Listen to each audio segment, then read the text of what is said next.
Quatrième mandat, 77 ans, dans un pays où la majorité a moins de 25 ans. Bouteflika, pourtant, réélu avec 81% des voix. Le chef de l'État a nommé un de ses plus fidèles soutiens au poste de Premier ministre algérien dans la foulée.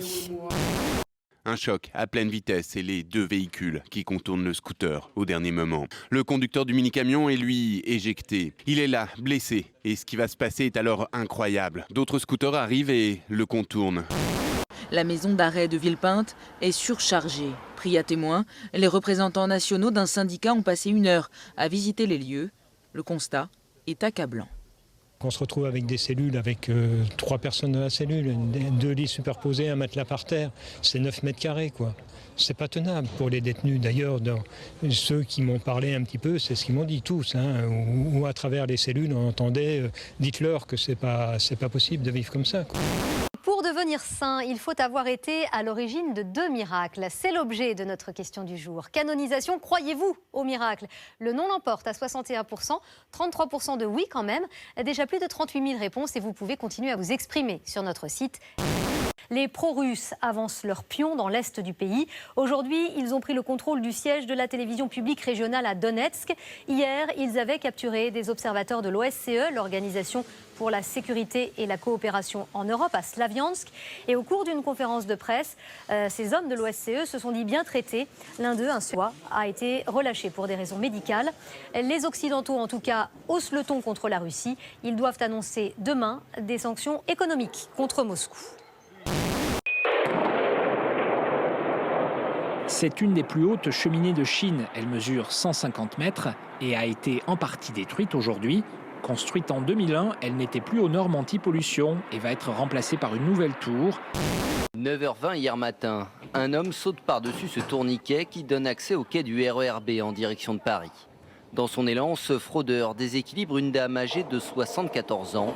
Il tente de la rattraper mais ne peut éviter sa chute. La tête de la voyageuse va heurter le marchepied du train qui vient tout juste d'entrer en gare. Un scénario mortel que redoutent les usagers. Ayrton Senna, une gueule d'ange et un mental d'acier. 3 titres de champion du monde, 41 victoires en Grand Prix et une rivalité avec Alain Prost restée dans la légende. Une popularité sans égale dans un pays qui a une grande tradition de Formule 1. Près de 2 mois après sa disparition, l'avion n'a toujours pas été repéré. Selon une nouvelle expertise australienne, l'épave serait immergée à 5000 km de la zone officielle des recherches. La scène se passe sur l'A7, l'autoroute du Soleil, dans le sens Avignon-Marseille. Au niveau du péage de Lançon de Provence, le malfaiteur présumé fait face à un contrôle de douane. Un dispositif mis en place pour l'intercepter à l'issue d'une course-poursuite. Le véhicule fonce alors sur les douaniers, 2 d'entre eux font feu, le conducteur est abattu. Il transportait 200 à 300 kilos de cannabis, car son 4x4 était ce que l'on appelle la voiture porteuse d'une opération Go Fast. Le Go Fast, un convoyage de drogue à grande vitesse qui implique généralement 3 véhicules. L'éclaireuse, en tête du convoi, a pour mission de repérer les barrages. La suiveuse doit détecter les filatures et la porteuse transporte la drogue. Tout s'est arrêté pendant 2 minutes ce matin. Comme chaque année, Israël se souvient des 6 millions de victimes juives du nazisme. Dès que les sirènes se déclenchent, plus personne ne bouge. Les automobilistes descendent de voitures. Non, nous ne sommes pas dans une start-up californienne, mais dans une société de conseil qui n'emploie que des ingénieurs. Des salariés chouchoutés qui peuvent se faire une sieste à l'heure du déjeuner, prendre des cours de piano ou jouer au baby-foot. Sans oublier les activités hors du travail. Et on a été au théâtre dernièrement, des séances d'œnologie. Enfin, voilà, le but, c'est que tout le monde se sente le mieux possible au sein de l'entreprise pour que tout le monde puisse travailler mieux par la suite. À coups de canon à eau, la police anti-émeute tente de disperser les manifestants anti-Obama à Manille. Ils craignent que l'accord de défense signé hier entre les 2 pays conduise à la réouverture des énormes bases américaines fermées dans les années 90. C'est il y a 28 ans, la catastrophe de Tchernobyl pétrifiait le monde entier. Hier à Bordeaux, des militants écologistes organisaient une manifestation pour demander la sortie du nucléaire et fermer la centrale du Blayais. À l'origine de cette démarche, le risque nucléaire dénoncé par les militants de Greenpeace. Hier à Fessenheim, ils ont entamé leur tour d'Europe pour protester contre ces installations devenues, selon eux, dangereuses. Le maire pro-russe de Kharkov gravement blessé. La contagion se propage. Ce soir, une marche pro-européenne attaquée par des pro-russes à Donetsk. Il y a plusieurs blessés. Et puis un peu plus tôt, les États-Unis ont adopté un 3e train de sanctions contre la Russie, contre 7 proches de Vladimir Poutine. Et voici ce moustique sauveur. Aedes aegypti, c'est son nom, a été modifié génétiquement pour s'accoupler avec des femelles sans leur donner de descendants. L'arme absolue pour éradiquer cette espèce qui transmet la dengue. Une grippe tropicale parfois mortelle qui touche plus de 50 millions de personnes chaque année. De nombreux défenseurs de l'environnement s'inquiètent, mais les créateurs de ce moustique OGM se veulent rassurants. Ce n'est pas vraiment un mutant pour être exact. C'est un moustique qui a subi un changement génétique. Un mutant, c'est quelque chose de très différent. Quand vous dites mutant, on a l'impression que c'est quelque chose d'incontrôlable, alors qu'on contrôle très bien les choses.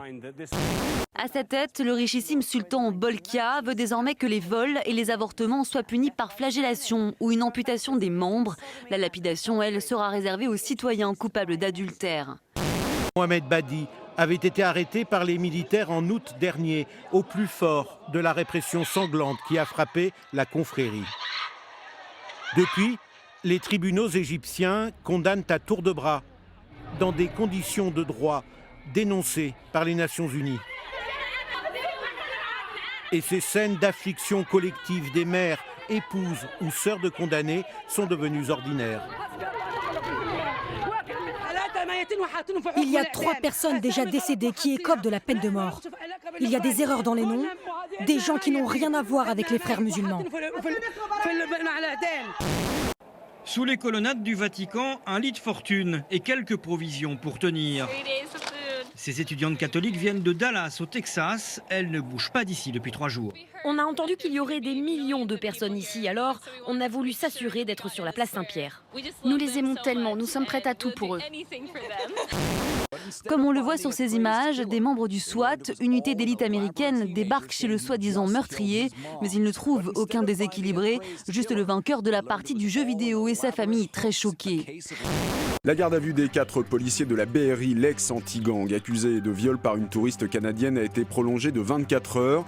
Des faits qui se seraient déroulés mardi soir au 36 quai des Orfèvres, le mythique siège de la PJ parisienne.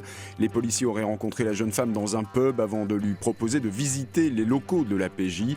C'est là qu'elle aurait été violée, une version démentie par les 4 hommes.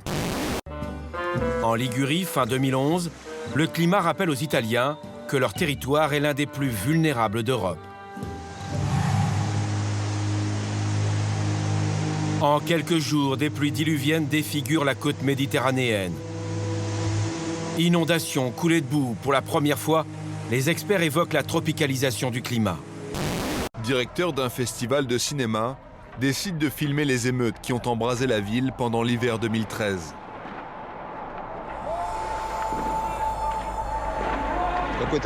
Tout d'un coup, on a commencé à amener les blessés. Et ils étaient de plus en plus nombreux.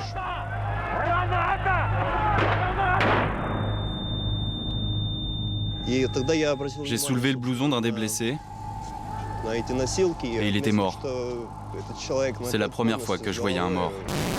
Catastrophe ferroviaire aux États-Unis. Un train de 14 wagons transportant du pétrole brut a déraillé la nuit dernière dans le centre-ville de Lynchburg, en Virginie.